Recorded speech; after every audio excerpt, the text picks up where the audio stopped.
Hi, I'm David Rockwell, and this is my life in the theater.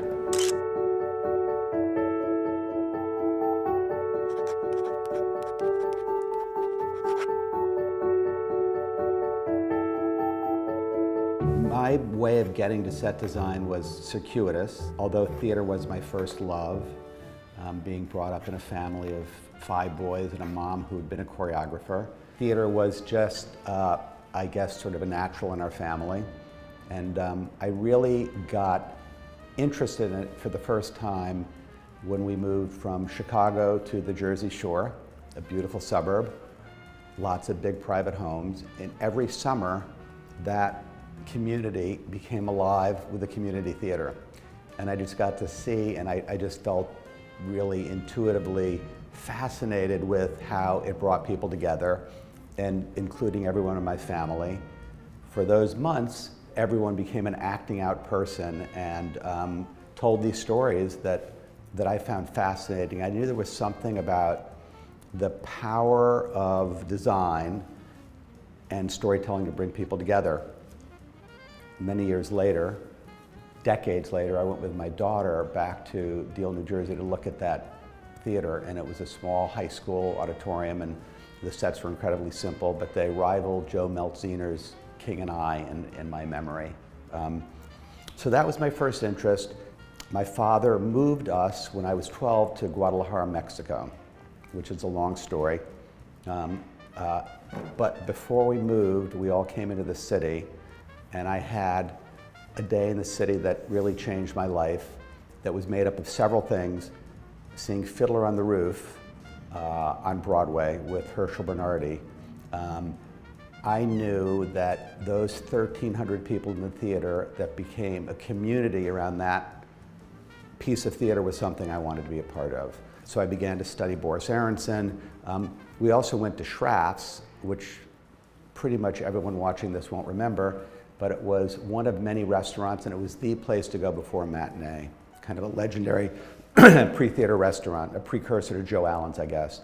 And so with that, I think, incredible immersion in how cities can come alive with dining and theater, we moved to Guadalajara, Mexico. For me, Mexico was an A+ from day one.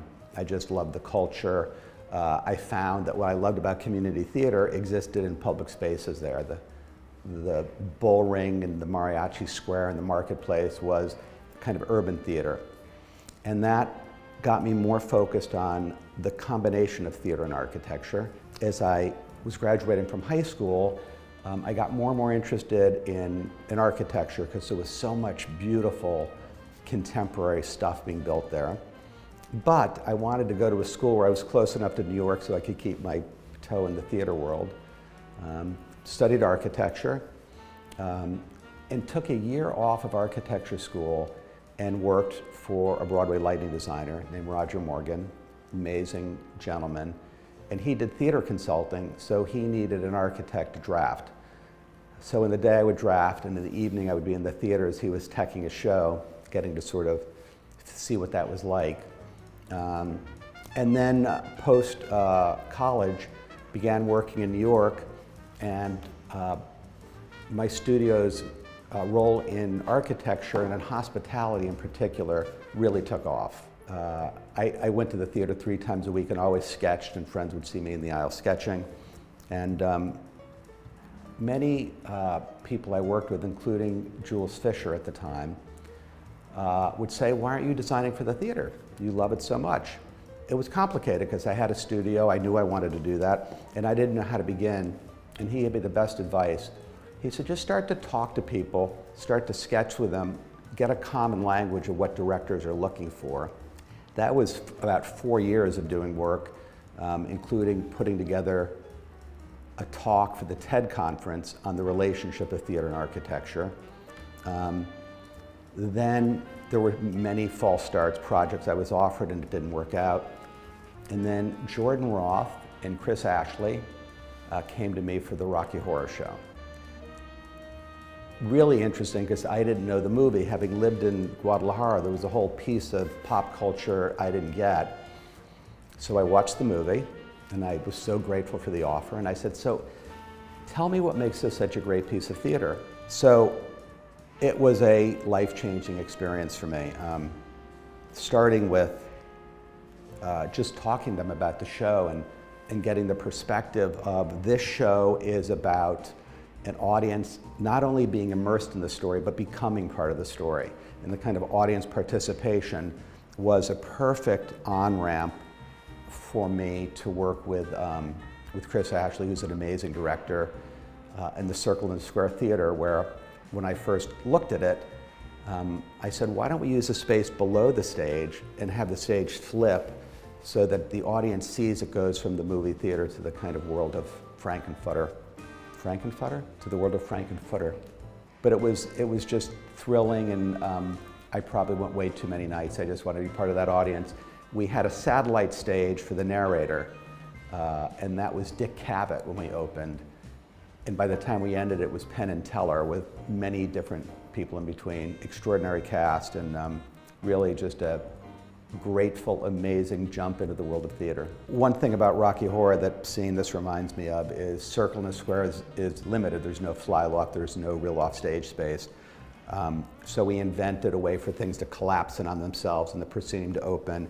And it reminds me of something over and over I learned, that limitations create really interesting solutions as opposed to endless options. It was a dream come true. Oh my God, well, Hairspray. Hairspray was really one of the most joyous experiences of my life in every area. I had met Jerry Mitchell, who choreographed the Rocky Horror Show. He introduced me to Jack O'Brien. We had a breakfast at the coffee shop. I, of course, knew about Jack O'Brien. I had listened to the score over and over again and was obsessed with the score and loved the John Waters movie. I had met with Margot Lyon, who was the amazing producer of this and many other things. And she sat in my back conference room and said, Dave, now look, we don't really want it to look like Baltimore. And I said, no, I understand that. We're gonna make it a musical. And then obsessed with it, I did all this research on not only Hairspray, but that moment in the 60s, which was so full of optimism and the kind of playful and bizarre world of John Waters. I'd been to Baltimore with John Waters and gotten a tour of the real thing. And then I filled our conference room with, I would say, solutions for so many pieces in the show. Just filled with what I thought were interesting ideas and sketches, and Jack O'Brien and Jerry Mitchell came in and looked around and were kind of amazed and shocked. And then Jack put his arm around me and he said, why don't we start by taking everything out of the room that's not about falling in love with Tracy Turnblad, and why don't we start by telling that story? So that was one of the great, amazing lessons in my life. And another incredible lesson I learned was when we opened in Seattle, out of town. There were many things I was certain of that didn't work. And of course, the play and musical changed so much. So the idea that you want to create an infrastructure that's flexible enough to add and subtract pieces was really a master class with that team. So the kind of eccentric world of John Waters and that, I would say, outsider view to the world of musicals led me to think about what the show curtain would be. And the show curtain was a kind of Lawrence Welk-like drape, only it was made out of 7 miles of red rubber tubing. Really a kind of bizarre thing. And the producers were nervous about paying for it. So until the first preview ended in Seattle with a standing ovation, they hadn't approved that. That night they said, let's get that red curtain here as soon as possible. So opening moment is a curtain goes up and Tracy Turnblad appears on her bed from an aerial perspective, which was something Jerry Mitchell was really instrumental in crafting that moment. And by the way, we changed what that bed looked like 2 or 3 times in previews to get the right first image. But our first image is really just of her in her optimistic, loving, skewed view of the world, with her end table, her alarm clock ringing, a bowl of popcorn that had spilled down a little bit, pink shag carpeting, and a sort of graphic blue sheet. And we began just on her, and then we build the rest of the world, which is a series of brownstones that have that same skewed perspective against a very simple, evocative blue sky with clouds. So that number, Good Morning Baltimore, is her kind of telling us that this is going to be her story. Legally Blonde was my third show with Jerry Mitchell, my first with him as director, and he was very interested in telling the story cinematically.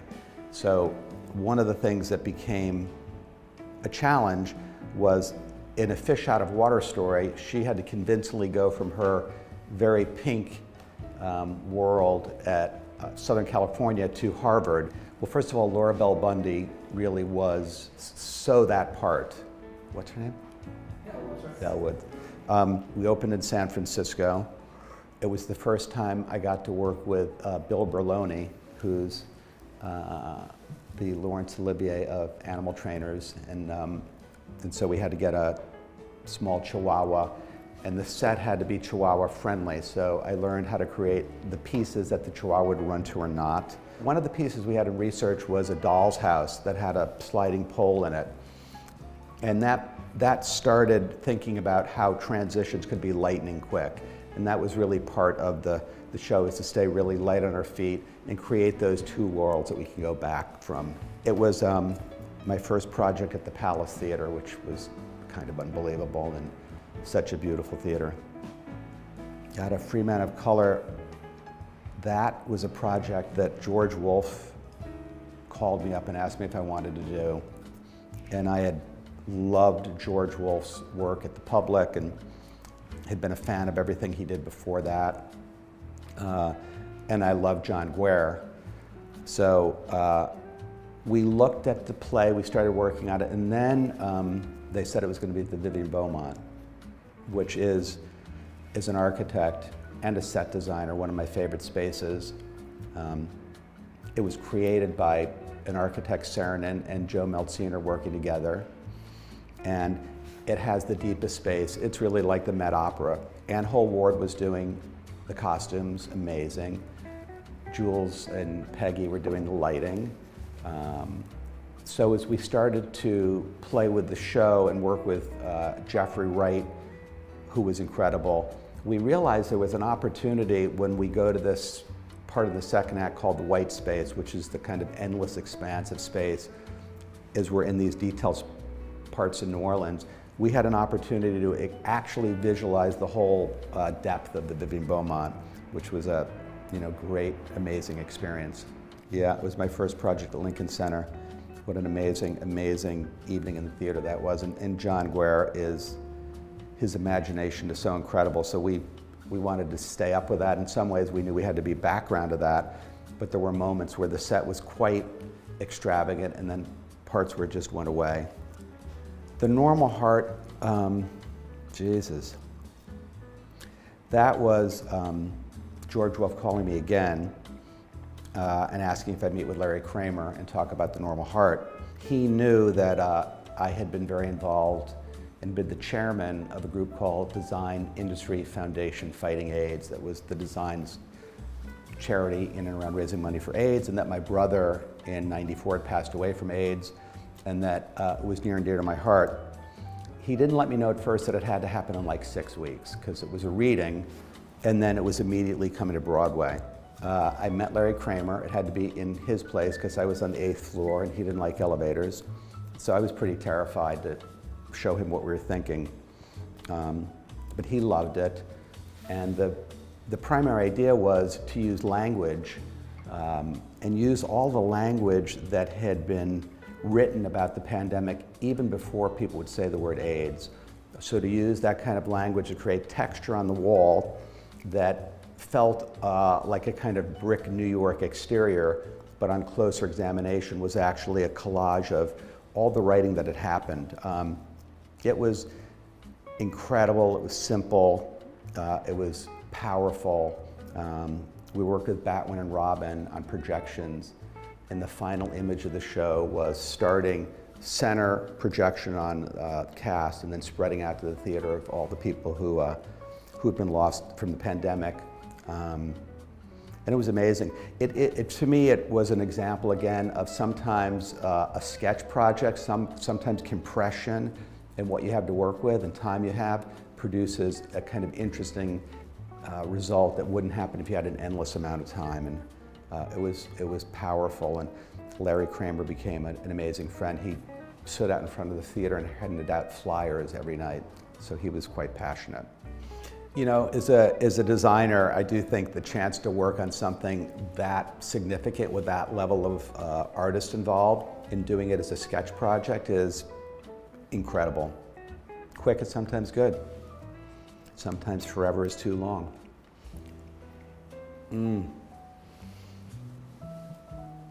Well, Kinky Boots was another project with Jerry Mitchell, Cyndi Lauper, and Harvey Fierstein. And I had worked with Harvey on Hairspray, and he was such a force of nature on that.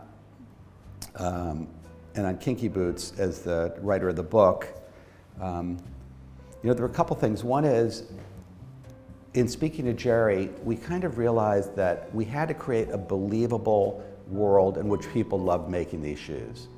That so much it was about the process of making shoes.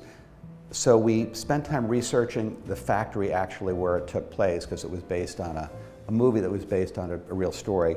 One of the things that came out of that was creating this brick building with machines that were, of course, lighter than the real machines, but based on the machines that were used for making shoes, and that those simple things would be transformed by Lola, Billy Porter, to electrify the space. So a couple of examples of that are literally the rivets of all the steelwork were LEDs, and those came alive. But also the machines, I learned something really profound about props when I saw how attached all the actors were to the machines they were working. They were their mini world. And Jerry had this idea about dancing on treadmills that were going to be conveyor belts used as part of the factory. And I was convinced there were so many treadmills out there, we could find one that would work, but getting a treadmill that would work dependably, variable speeds, and what we needed to do meant really invention. So we worked with Show Motion, the scenic shop, and developed something that would be dependable, that could be used. And then, you know, Jerry just did this amazing end of the first act piece where those treadmills became like Busby Berkeley, British working class fantasy. Greg Barnes, who did the costumes, and those amazing boots. You know, I had to learn most of the time the set was the background of the boots, but there were moments where it got to step forward, as in we went to Milan, but great, amazing experience. And in the Hirschfeld Theater, which is a theater I just absolutely love. Beautiful, beautiful theater. And Cyndi Lauper's first Broadway show, which was amazing. You Can't Take It With You was so amazing. Amazing company led by James Earl Jones. And it took place in New York.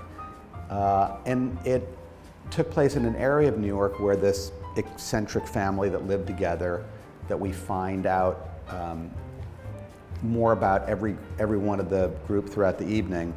But I was interested in, since they were non-conforming, how to visualize it for the audience when they came in, that they were eccentric in this world of conforming people, or they were, you know, outliers. So we created 2 turntables that when you came in, you saw the facade of their house, which was this, I would say, quirky Victorian fantasy. And on either side, we had gray versions of New York sort of traditional row houses. So you got to see right at the front that, that there was kind of nonconformity in this world. And so when it opened up, you really came into the world of these amazing people. One of the things I realized early on is I wanted the cast to really have a part of their part of the set. So there were painters, there were dancers, there were chefs. So we had hundreds and hundreds of pieces of art on the wall, many of them incorporating art from the cast. So the cast would provide us with things. So when they came on stage, this kind of kaleidoscope of images in this house that felt like it had built over time actually had them in it. The other thing that was sort of stunning about it is I've always been a pyromaniac. Truth be told, in Guadalajara, Mexico, fireworks are easy to get. So we did end it with pyro that came from the windows of the show, and it was just a beautiful, beautiful, beautiful experience. I was lucky enough to do Sideshow 3 times because when Bill Condon asked me to do it, it was an immediate yes. I mean, Henry Krieger's score is just so soaring, and it's so theatrical. And I'd worked with Bill in 2009, I think 5 years before this, on designing the Oscars for the first time that I did that.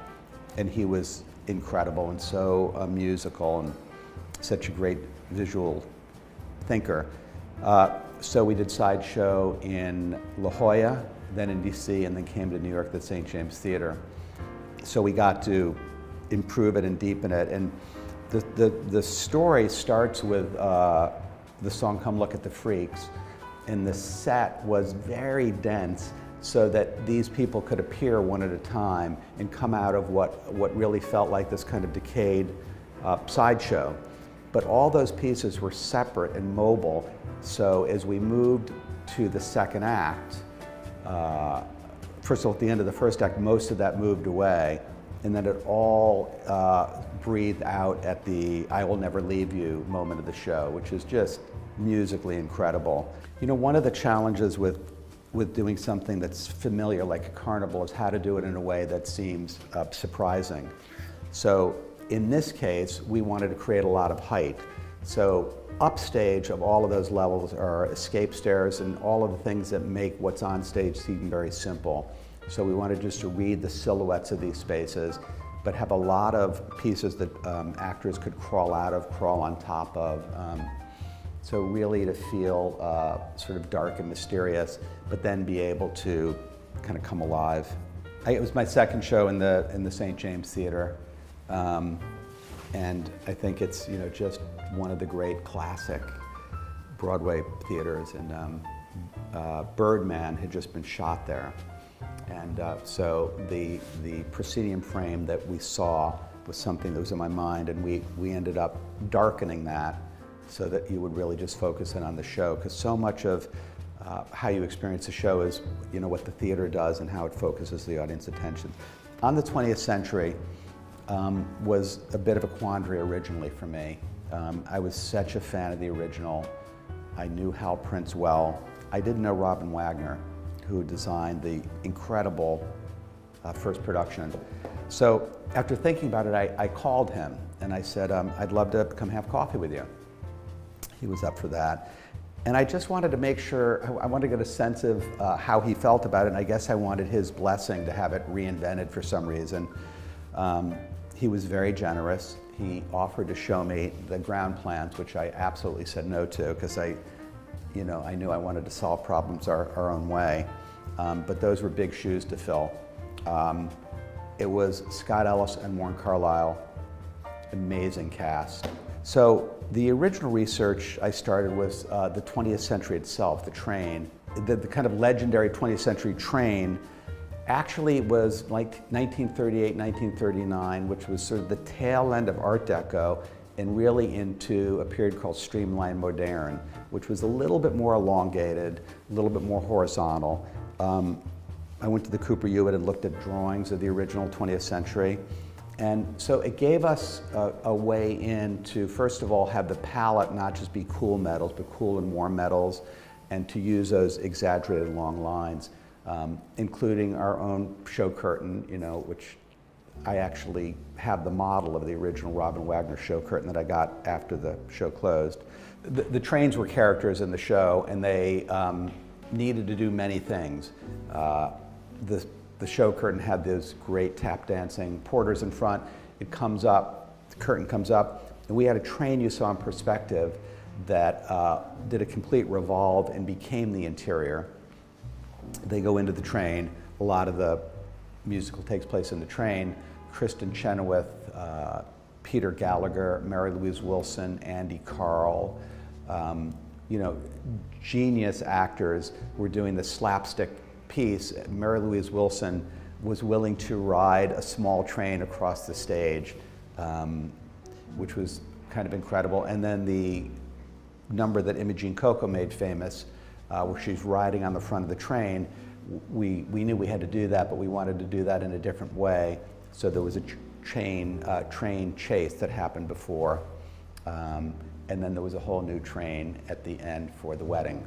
So it was pretty crazy train world, and She Loves Me was just the best. It was an amazing experience. I remember at the meet and greet, so when Scott offered me the show, I would do anything with Scott. It's a yes, just because of that. I wasn't that familiar with the show. He told me he thinks in some ways it's a kind of perfect musical. I was begun the design process, and then we had the meet and greet. And we sat in this circle, and I realized Sheldon Harnick, who, you know, did the lyrics for the first show I ever saw, Fiddler on the Roof, was standing next to me, part of this team. And he and I became really fantastic friends. He was so inspiring. And part of the inspiration for the set was to have it move and dance in a way with the music. And you know, the story is very much about what happens in the store and these connections that people don't know about. So there's a kind of inner world and then an outer world. And that led me to thinking about the shop within the street of Budapest that would be as small as you could see from the outside, so compress that picture with a kind of beautiful vision of storybook Budapest, but then when it opens up, to have the biggest possible opening. So it was a chance to work with you know, amazing technical teams, Steve Beers, Show Motion, because it wasn't a turntable, it was pieces that compressed. And when the actors would be inside the store when it was closed, they couldn't believe that there was nowhere to stand, and that it became this, it breathed open, and it was, I guess I've overused this, but it was kind of life-changing. It was just the most beautiful, wonderful experience, and met people I love very much on it, and got to lavish an unusual amount of detail on every single prop. Every prop was part of telling that story. And I think the actors really felt like, again, extending from the Kinky Boots experience, understanding that props are for the audience, but they're really for the actors to tell their story. So really an amazing, amazing experience at Studio 54.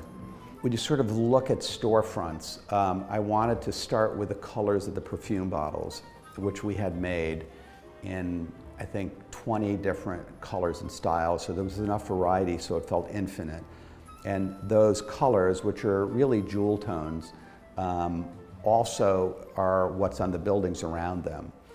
So I think it's always interesting working with the costume designer.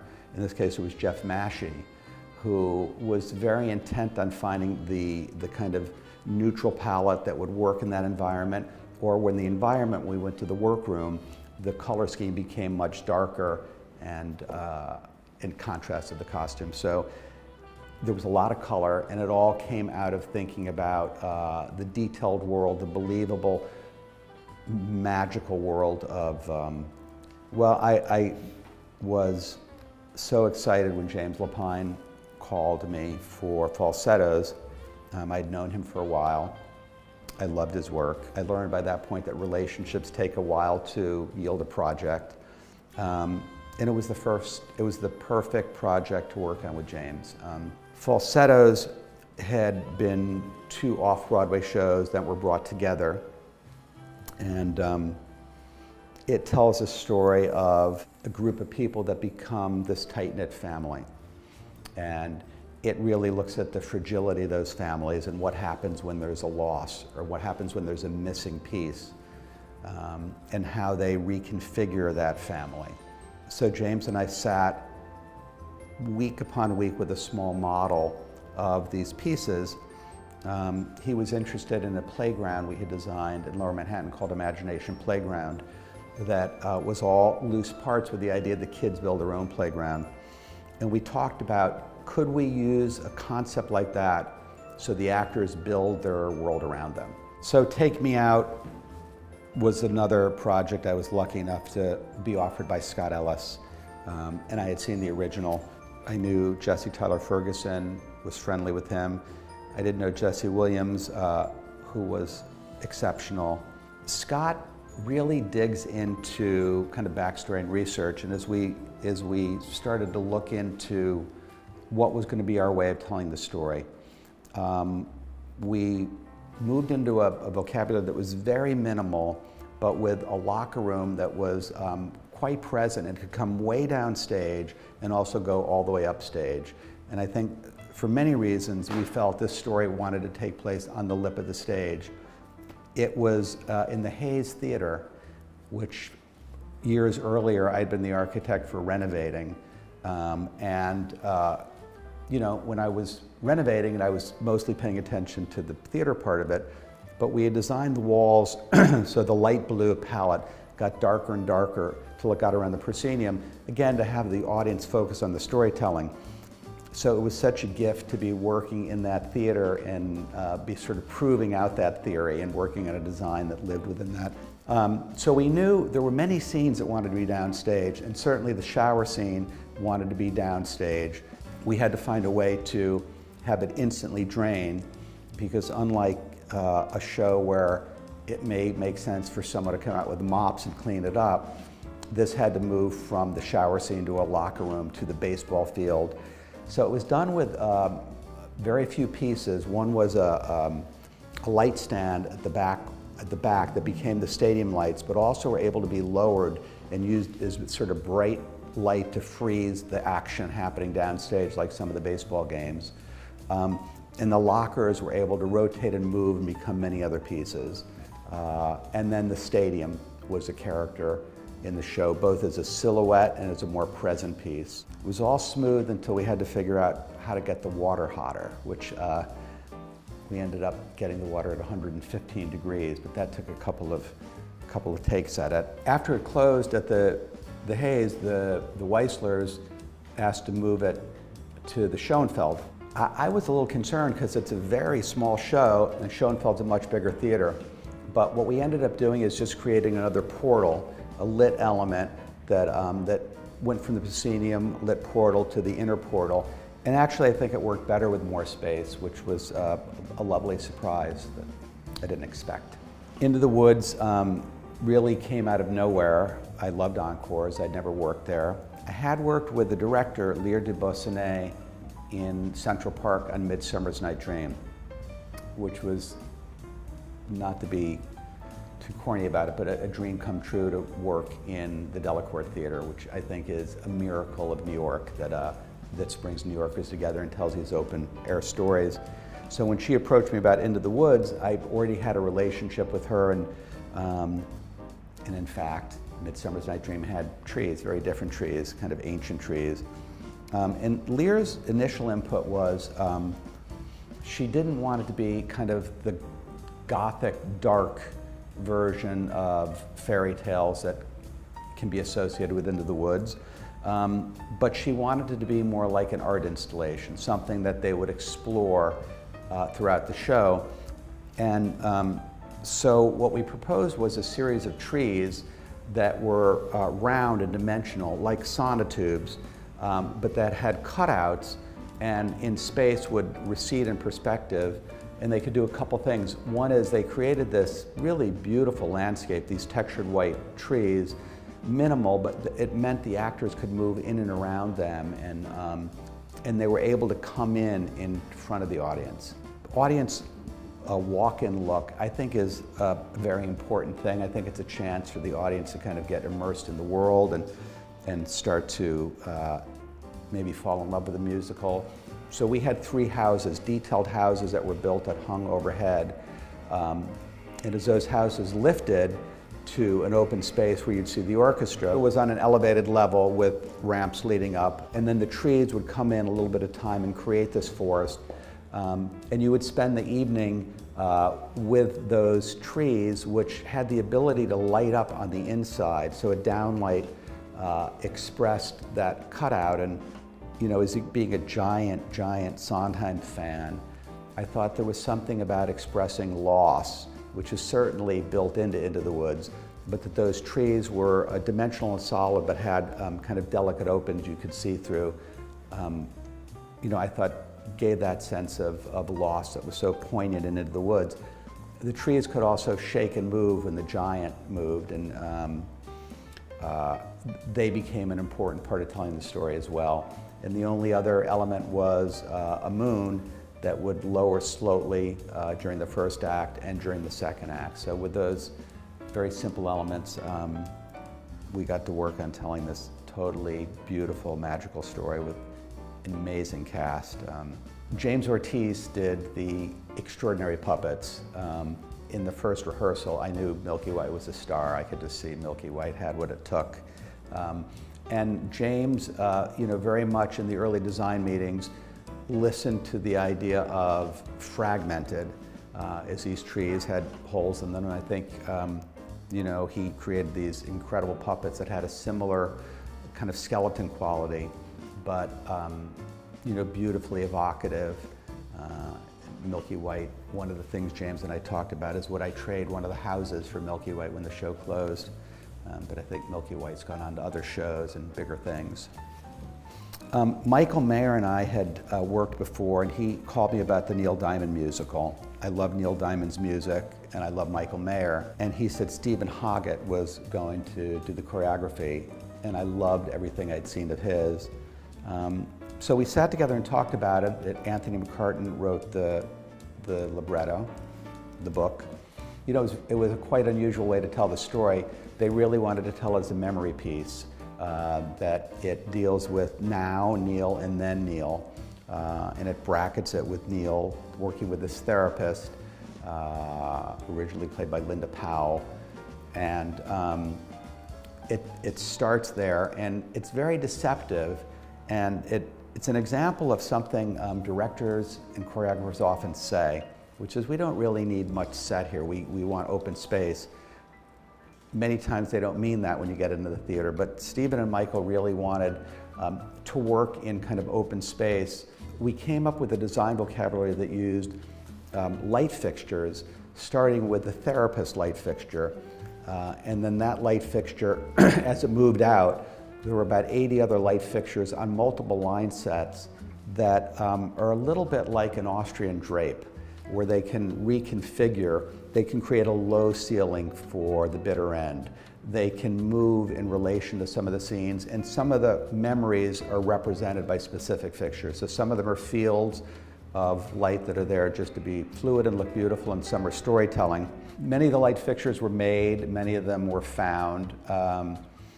The other storytelling element, so the first act is really mostly memory, but we do have these cable pieces that are full height, 3 sets of them that can iris and move. So you can cinematically frame a scene or have a transition happen where they switch as lights come in.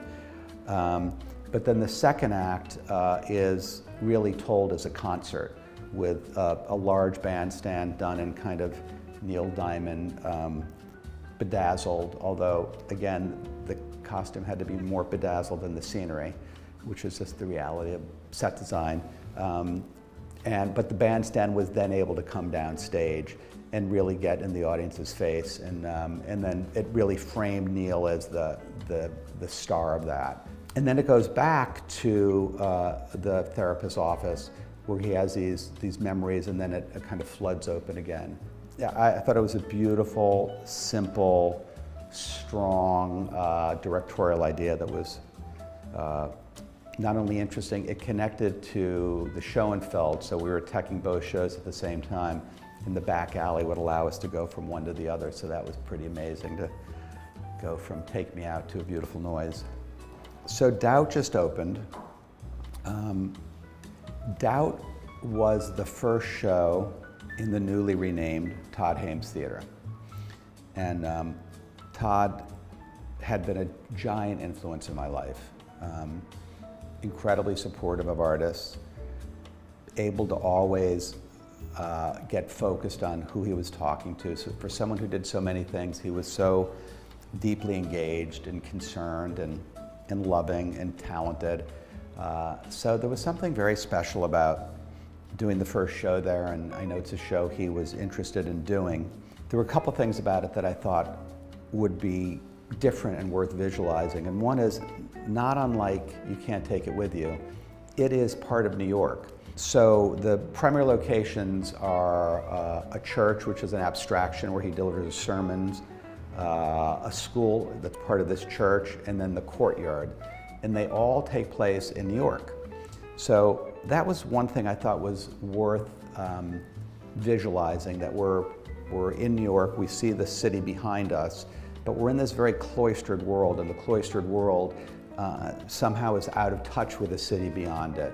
Quincy Tyler-Bernstein, Amy Ryan, Zoe Kazan, and Liev Schreiber inhabit every part of this world.